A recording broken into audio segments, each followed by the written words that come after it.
This is Lyle and you are in the nose spoof zone. Today we have the Alsatian edition, and this is Binner, a wonderful organic, biodynamic, and natural wine producer in Alsace, where I think there are more biodynamic producers per square foot than anywhere in the world. Everyone seems to be biodynamic in Alsace. This is the Cremant d'Alsace Extra Brut 2005, Alsace's entry into the sparkling wine world. And the blend is, sorry I have to read it, I don't memorize everything, Riesling, Pinot Gris, and Vieille Vigne Auxerrois.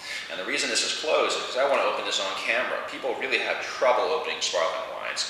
You got a little black strip right there, grab it, like that, tear around, it comes off, and then the universal thing for all sparkling wines is coming up. You got your little thing right here, there's terminology, I don't know what it is right now, 6 times. 1, 2, 3, 4, 5, 6. And we're open. And then just take your metal thingy off, there's a name for it, and pop it, not in the direction of your face unless you want to get hurt. Beautiful. Oh, I love that smoke. And a little bit fizz. See, it's excited to see me. Fantastic. I'm going to rinse because I had a little red wine in my glass earlier. Now, Cremant d'Alsace, they're not trying to be champagne. They're not trying to be anything. They're trying to be Cremant d'Alsace. Usually creamy, simple, nice aperitif. What you drink at the beginning of a tasting in Alsace. Definitely aperitif style. And in that I mean that you can have this on its own. One of the few wines that you can actually have and enjoy on its own. The nose is nice. There's a little bit of yeastiness to it. A lot of yeastiness to it, actually. It's dominated by yeast. The yeast is a good smell. We love yeast. A little bit of mineral. It's nice. It's pleasing. It's different. That's for sure.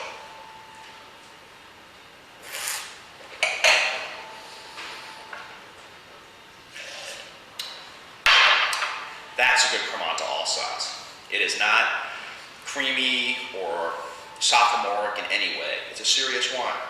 It doesn't have the longest finish out there, but it's dry. It's got an interesting amount of minerality to it, some pretty nice creamy apple fruit to it. Not complex at all. Kind of almost a one-shot deal.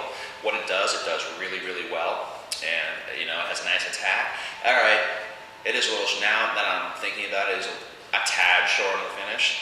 But whatever, it's Cremant d'Alsace, you know, this is not Dom Perignon or anything like that, or, you know, Bollinger Vieille Francais. It is Cremant d'Alsace. So within it, its actual category, I think it's excellent. It's definitely one of the betters.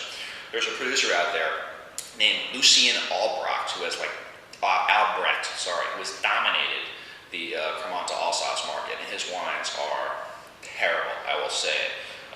They're just thin and acidic. They taste overcropped. There's barely any flavor to it. But this one is beautiful. It's nice, and you know, I really like it. All right, maybe beautiful is overreaching a little bit. It's solid. All right, solid. This is a C+ if you want to get into any type of grade. You know, I like it. It's great, but I don't think a Cremant d'Alsace can, you know, be profound or anything like that. Let me have one more sip, and then final judgment will happen.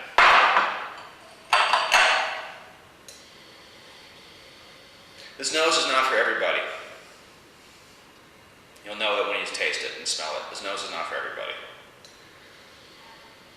The yeast is calming down. There's a little more nuance developing now, but there's definitely like a big, huge yeast bomb as soon as you open this thing. Don't let it scare you away.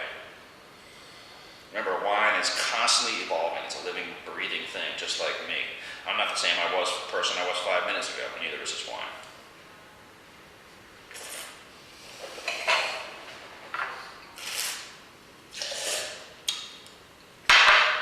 Good. Getting a little more focus to it. More of the fruit is coming out a little bit more. The palate, mid-palate is developing. It's not as hollow as it once was. And there's more kind of juiciness and attraction on the finish. Finish is not as short as I initially came to conclusions of. And this is a good lesson for everybody out there in the no spoof zone. One sip does not make a judgment. So, what does that say for professional critics? Who knows? But this is Lyle at the No Spoof Zone, and I'm signing out.